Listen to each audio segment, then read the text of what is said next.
Я считаю, что в этом аспекте перепись нужна для того, чтобы люди, особенно политики, наконец-то вышвырнули расизм из своих голов, потому что сейчас многие расценивают перепись как возможность для некоего самоутверждения того, что они называют своей нацией.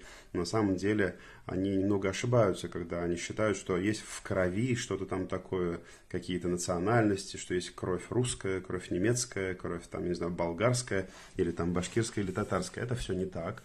Я надеюсь, что в данном случае перепись подтвердит, что главное для человека при определении его национальности, при определении вот этого вот аспекта важного в его жизни, это самоопределение исключительно и ничего другого. И что нужно наконец-то от людей, всем политикам отстать и разрешать им быть тем, кем им нравится.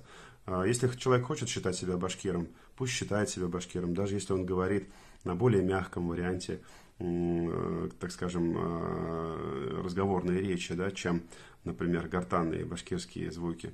И тем более нельзя диктовать людям, нельзя им говорить, что ты уж определись, кто ты давай подумай, кто ты, а вот мы сейчас тебя поддержим, мы тебе газетку пришлем, мы тебе книжку подарим и так далее. Поэтому я думаю, что перепись важна вот для этого, чтобы люди поняли, что они имеют полное право и всю свободу для того, чтобы называться хоть марсианином, если ему нравится.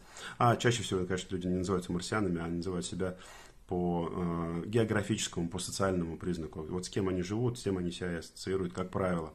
Вот, поэтому вот почему важна перепись. И надеюсь, что после этой переписи вот эти вот все войны за то, насколько какая нация типа крутая у нас в Российской Федерации, они должны закончиться.